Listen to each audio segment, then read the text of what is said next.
Hannah Cornelius was a 21-year-old South African university student. Hannah, along with her friend Cheslin Marsh, were abducted by a gang in Stellenbosch, South Africa, in May 2017, which led to Hannah being brutally raped and murdered.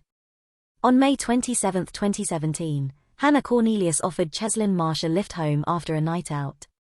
While the pair were parked outside Marsh's residence, they were ambushed by 4 men.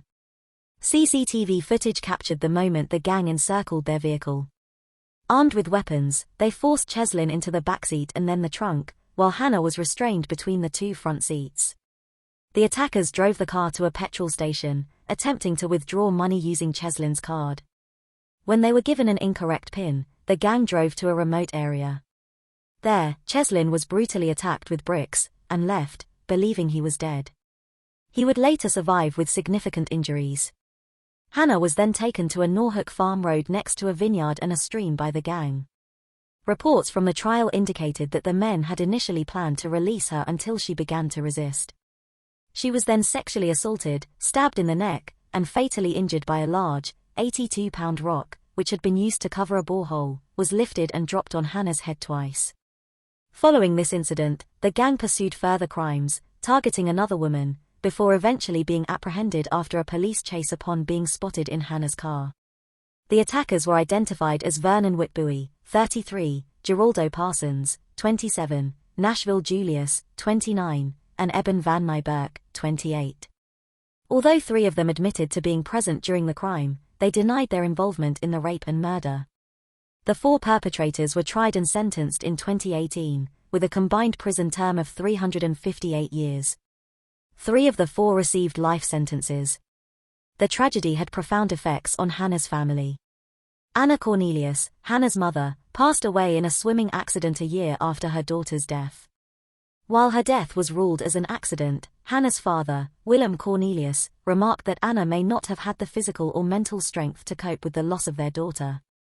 To commemorate Hannah and channel their grief, Willem and Anna established the Hannah Cornelius Foundation, aiming to help local children access education and escape community violence.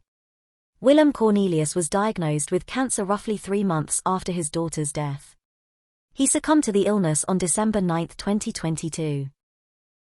Zara Alina was at her happiest when she was with family and friends, and that she died in the most brutal way imaginable is something her family are determined won't define her. Everybody knew her. Everybody loved her. This huge hole, and our lives will never be the same. I feel sorry for her. She lost everything. I feel sorry that she lost the rest of her life needlessly in such a short period of time. Her life went. Jordan McSweeney left Zara Alina, who was walking home from meeting friends, for dead, after dragging her onto a driveway and brutally attacking and sexually assaulting her in 9 minutes of sickening violence. Jordan McSweeney had been drinking with a friend on the Saturday night, but staff at the pub refused to serve him after he made persistent advances to a female bar worker.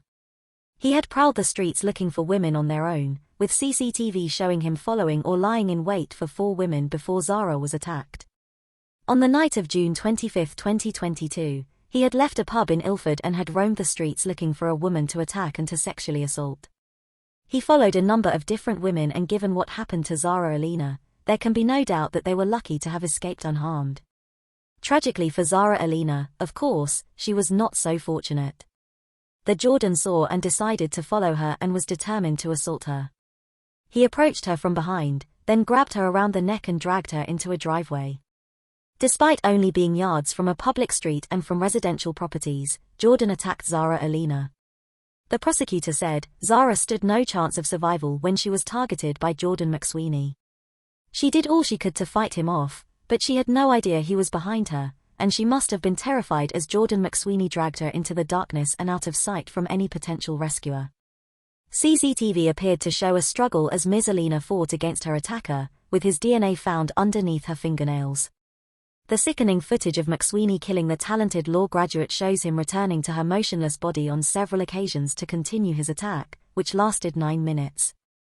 Jordan McSweeney stands and begins to stamp onto Zara Alina's body with a force that is almost unimaginable. If it were not for the indistinct CCTV footage, it would be hard to believe that anyone could treat another human being in such a violent and shocking manner, Mr. Glasgow said.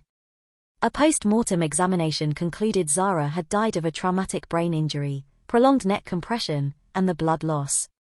In short, she had been stamped and strangled to death, the prosecutor said.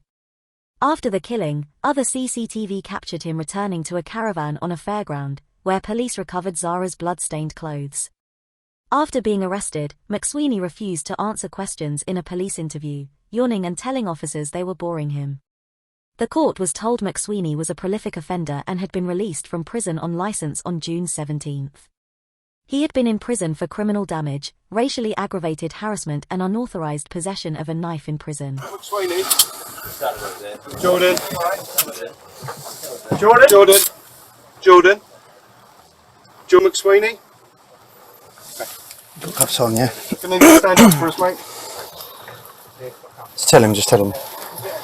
You're under arrest for rape and murder of a female at Cranbrook Road, okay, on the 26th of June 2022 in the early hours of the morning. You do not have to say anything, but it may harm your defence if you do not mention when questioned something you later rely on in court. Anything you do say may be given in evidence. Do you understand?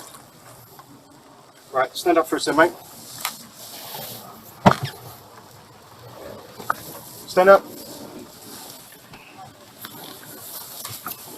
Right? Okay. I've got it. Yep. Come forward. Just going to search you now, alright? Yeah.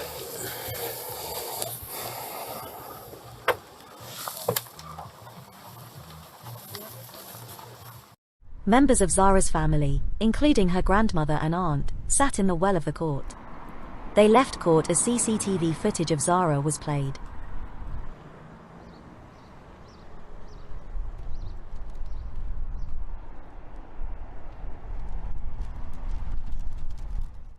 The sentence for the brutal, sexually motivated murder of Zara Alina is imprisonment for life. The defendant will serve 38 years as the minimum term.